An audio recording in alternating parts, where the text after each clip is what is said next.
So let me take a minute to help folks, especially the men in our lives, to get a better sense of what could happen if we keep dismantling parts of our reproductive care system piece by piece, as Trump intends to do. I want folks to understand the chilling effect, not just on critical abortion care, but on the entirety of women's health, all of it. There are good reasons why so many women and physicians are horrified by what's happened since Donald Trump's justices overturned Roe v. Wade. We're seeing women scrambling across state lines to get the care they need. Just this week, a major medical journal reported that after Roe was overturned, infant mortality in this country rose, in large part because women are being forced to carry fetuses that won't survive to term. One woman spent 22 days in jail on murder charges after she miscarried in her own bathroom. We are seeing doctors unsure if they can treat ectopic pregnancies. Doctors being told they can't treat a woman until she becomes so close to death that only a life of the mother exception will allow them to act. So just imagine the profound effects for all of us if Donald Trump wins this election. In states that are already putting abortion bans into effect, his FDA could further outlaw patchwork systems of telehealth appointments and mail-order pills, thereby eliminating the last remaining protections for women in those states. He could take actions that effectively ban abortion nationwide, which would put all of us in danger, no matter what state we live in. We will see more doctors hesitating or shying away from providing life-saving treatments because they are worried about being arrested. More medical students reconsidering even pursuing women's health at all. More OB/GYN clinics without enough doctors to meet demand closing their doors, leaving untold numbers of women in communities throughout this country without a place to go for basic gynecological care, which in turn will leave millions of us at risk of undiagnosed medical issues like cervical and uterine cancers. This is real. So do you think Donald Trump is thinking about the consequences for the millions of women who will be living in medical deserts? Does anyone think he has the emotional maturity and foresight to come up with a plan to protect us? Y'all, we are teetering on the edge.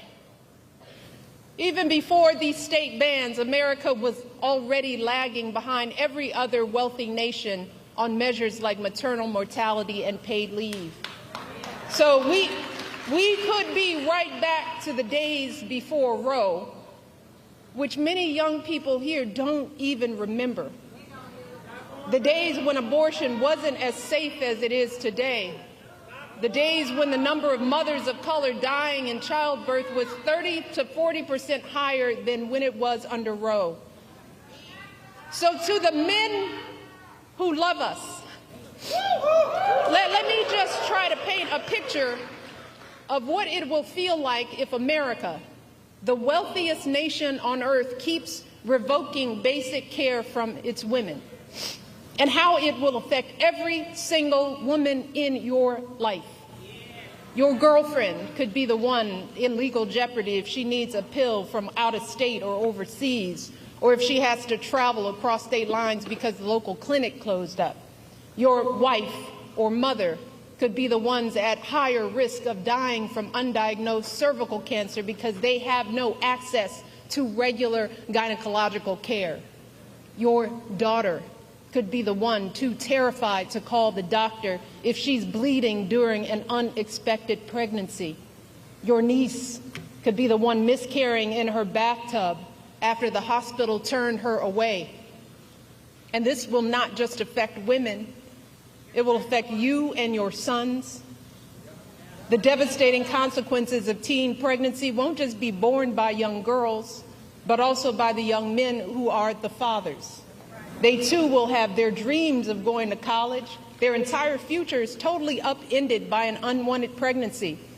If you and your partner are expecting a child, you will be right by her side at the checkups, terrified if her blood pressure is too high, or if there's an issue with the placenta, or if the ultrasound shows that the embryo was implanted in the wrong place, and the doctors aren't sure that they can intervene to keep the woman you love safe. If your wife is shivering and bleeding on the operating room table during a routine delivery gone bad, her pressure dropping as she loses more and more blood, or some unforeseen infection spreads and her doctors aren't sure if they can act, you will be the one praying that it's not too late. You will be the one pleading for somebody, anybody, to do something.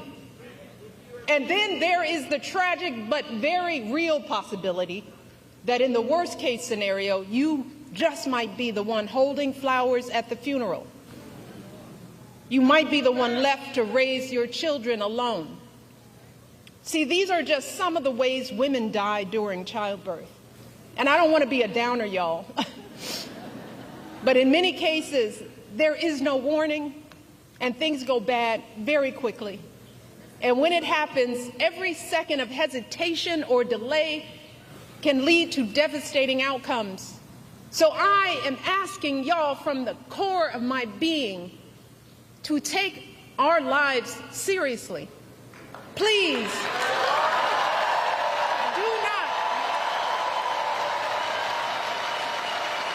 do not put our lives in the hands of politicians, mostly men, who have no clue or do not care about what we as women are going through, who don't fully grasp the broad-reaching health implications that their misguided policies will have on our health outcomes.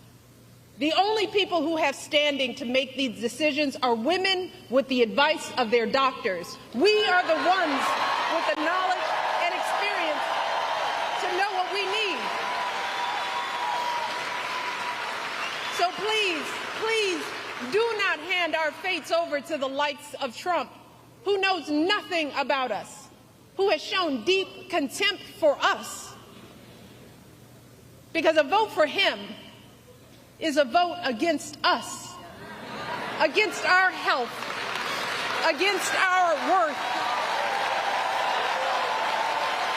And let me tell you all, to think that the men that we love could be either unaware or indifferent to our plight is simply heartbreaking.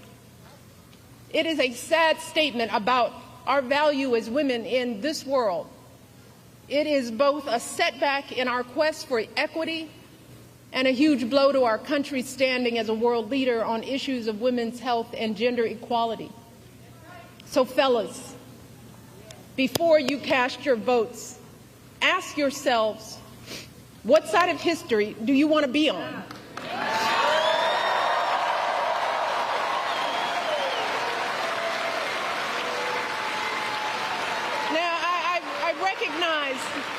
That there are a lot of angry, disillusioned people out there, upset with the slow pace of change. And I get it. It is reasonable to be frustrated. We all know we have a lot more work to do in this country. But to anyone out there thinking about sitting out this election or voting for Donald Trump or a third-party candidate in protest because you're fed up, let me warn you, your rage does not exist in a vacuum.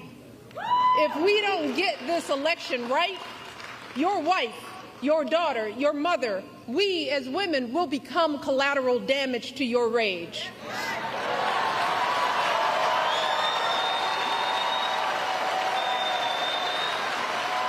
So, are you as men prepared to look into the eyes of the women and children you love and tell them that you supported this assault on our safety? And to the women listening, we have every right to demand that the men in our lives do better by us. We have to use our voices to make these choices clear to the men that we love. Our lives are worth more than their anger and disappointment. And we are more than just baby-making vessels.